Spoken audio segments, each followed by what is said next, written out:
guys already know this is the main one tapping in all the way from H-Town, Houston, Texas. I'm here with my boy T.A.G. T.A.G. T.A.G, very nice, very evil. Yeah, that's T.A.G shit. The only thing we're gonna do is take over, baby. Free fall as I dive through the kaleidoscope in my mind.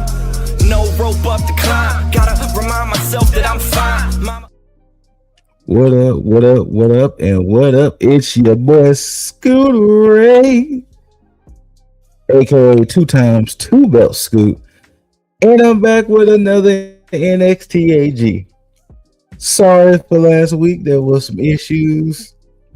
Your boy didn't get a chance to record. I know, apologies, but I'm back to bring you the goings ons of this week's NXT. And it starts off Ava kind of sending the message to Tony D. You know, Tony D just been causing havoc. You know, no rhyme, no reason, just who he see fit he wants to beat up. He hasn't gave an interview. There hasn't been a segment. There hasn't been nothing. There's no motivation we have of Tony D doing what Tony D does, other than Tony D is going to do whatever the hell Tony D wants to do. But the show does open with the North American title on the line. Ethan Page is defending against the new NXT superstar, the French luchador, Elio Lafleur.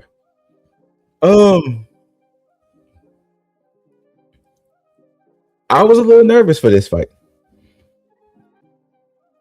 I was a little nervous because I honestly thought that, you know, were they going to pull the trigger with having Elio beating Ethan? So, he's debuting.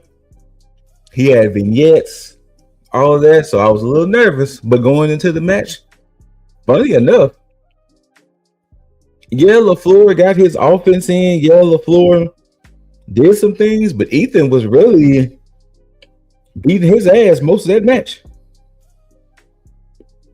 Like, if we being honest, it was almost, it wasn't 100% one-sided, but boy, it was yeah. Yeah. Now Page did, you know, grab the trunks to get the dub, but it was like, okay, you know, it was like, okay. Now, the issue I have, I don't think they should have put Elio in this predicament. I don't think his first match on the main, on the main NXT should have been for the championship. That was a little unfair to him. Mainly because you really wanted to show him off. You really wanted him to do his thing, but you put him in a title match against Ethan Page, and it wasn't fair for Elio. Maybe if this was like one of them situations where Elio came in just killing shit, and then it was like, hey, Elio, you get the title shot against Page, but you know, his first match in, considering if you haven't been keeping up with AAA or just his career period, it's like, who's this guy? And why is he taking on Ethan Page? You know, so I think they did LaFleur a little bit of a disservice while his first match in NXT was for the championship. They should have built him up a little bit more. Or if it was one of them situations to where if he was down there killing it in AAA like that, then it was like, hey, because I mean, we all know Ethan has had some dealings in AAA. I mean, he's still one half of the III mixed tag champ with Chelsea Green. So it would have done a much better thing if it was one of them things where Elio was down in AAA killing it, and it was like, hey, we got this person from AAA coming up, Elio the Floor. Ethan, he's going against you. But I see what Elio's doing. I see the potential. I see what's going on. It's just the fact that knowing they put him in this situation, pretty much knowing it was a losing effort. I mean, even though Paige did cheat to win to kind of protect Elio a little bit, but still, that's just me. That's just me. After the match was over with, Richard Saints comes out there because Richard is going to be on commentary. What I didn't discuss last week was Ava is going to do a ladder match February 3rd. There will be 6 superstars chosen to determine who's going to vie for the vacant NXT championship.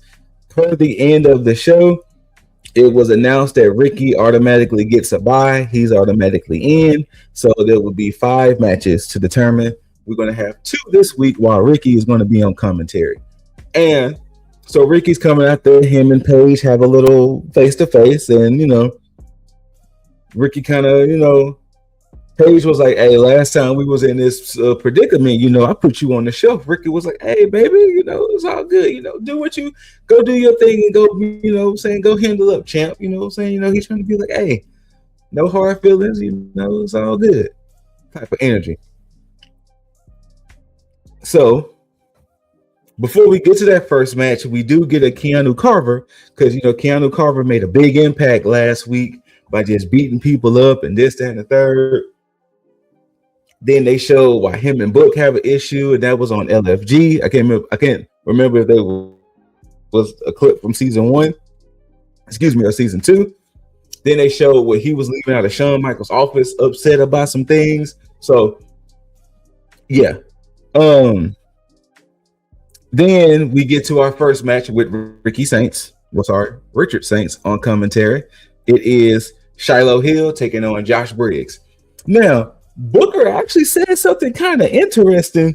He was like, yeah, I honestly think Briggs needs to win this match more because considering how long he's been here and considering,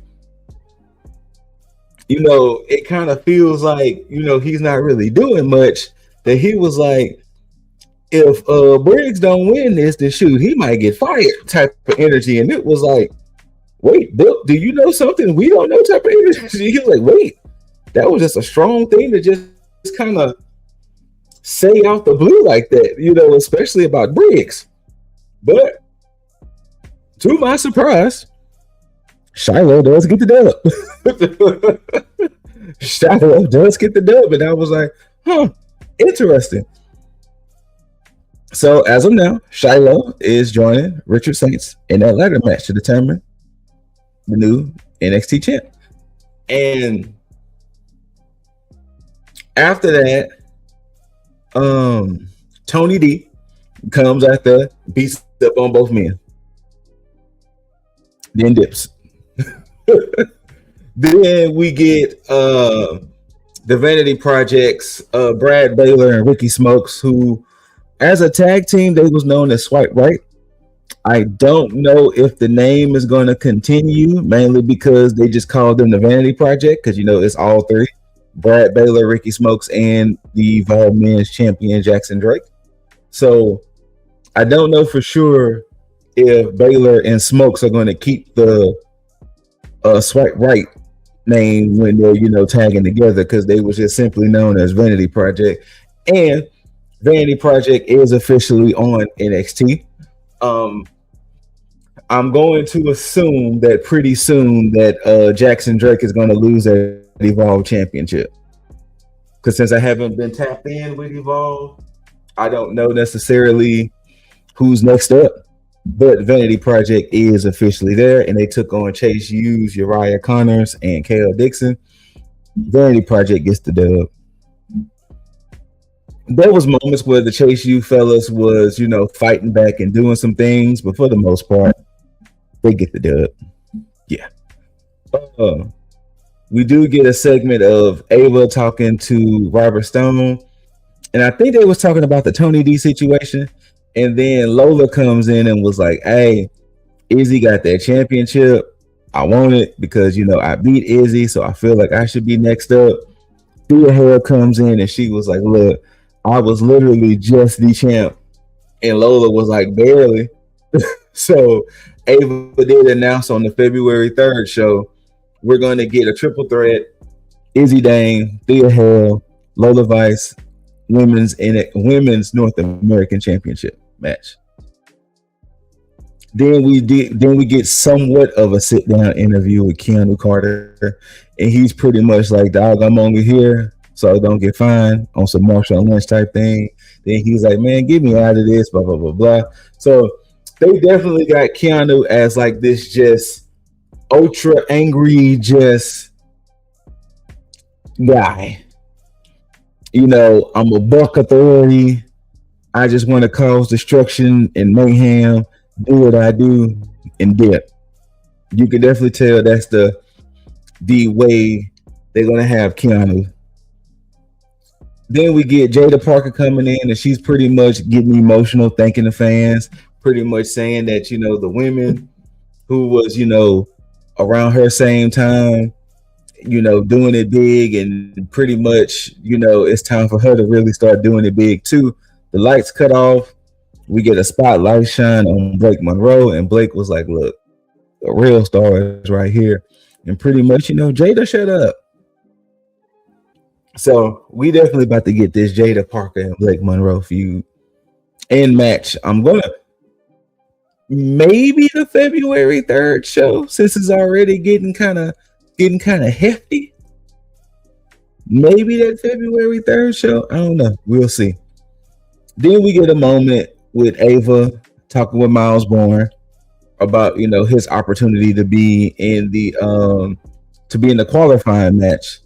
Then Elio comes in and was pretty much like kind of like apologetic at the fact that, you know, and kind of upset that he didn't win, and it was like, "You'll be fine, it'll be good," you know, blah blah blah.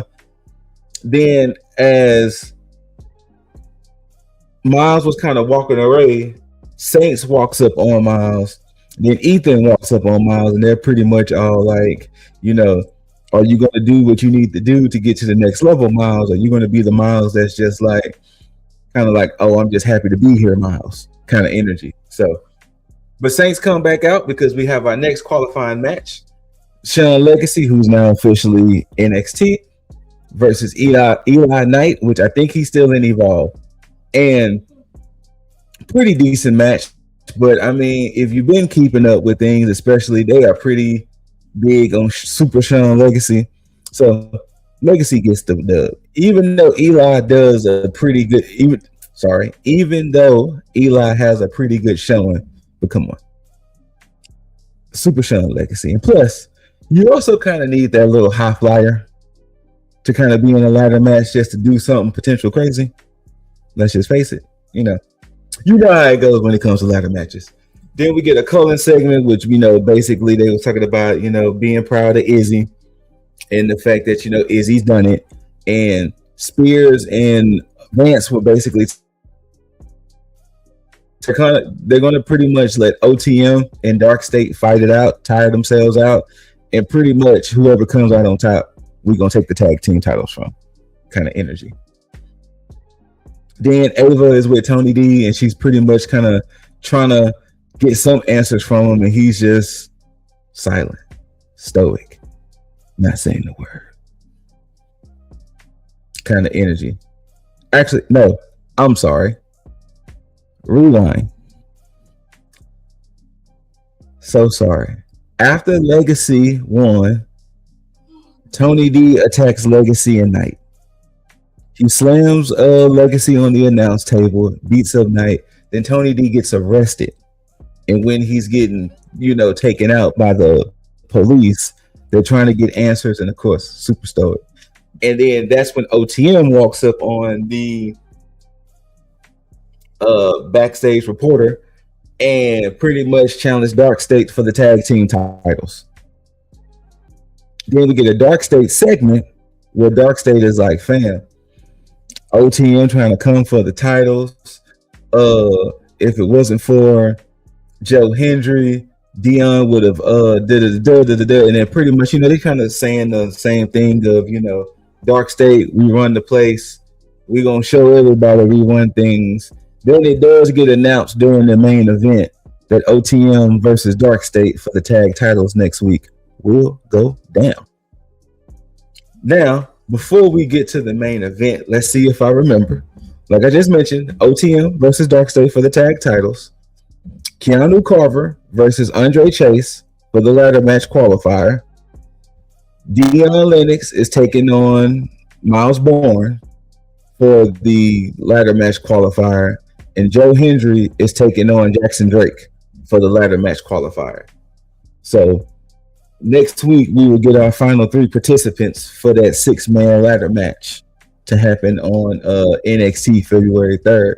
And it's going to make me wonder, where is Tony D going to fit in all of this, because he's been beaten up. Like, he beat up 4 of the people who participated in matches. So he attacked Ricky at one point. Like, he's just been attacking and beating up people. So it's like, is Tony D going to play a factor for this ladder match? Like, it's going to be kind of interesting to see how this goes all together, especially with Tony D been lurking and doing Tony D things. Yeah. So get to our main event. It is a women's triple threat tag match. You got Zaria Zaruka, women's Evolve champion Kendall Gray, and Ren Sinclair, aka the Ren QCC, Fallon women's speed champion Fallon Henley, and Laney Reed of Fatal Influence. The winner gets a TNA Knockouts Tag Team title shot. I feel like I just said a lot. Zaria is showing a shoulder injury. They really keep playing into this whole Will Zaria and Soul breakup thing, because they did have a segment earlier that night, and pretty much Zaria was upset that she didn't win the NXT championship at Genesis. But then she was like, yeah, my best friend was supposed to be in my corner. And she was like, I was too busy fighting off the Elegance brand to, be there for you to, help you win or whatever. So they really keep teasing this whole dissension between these 2 ladies. But going into this match, considering wrestling does like to follow the trope of heel versus face, the only face teams is Ren QCC and Zaruka, with the Elegance brand being heels. Though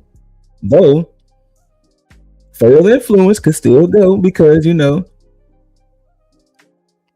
it's kind of like the Elegance brand versus Fatal Influence, kind of like a little rivalry thing like that could happen. But it wasn't a bad triple threat match. Ultimately, Zaruka gets the dub.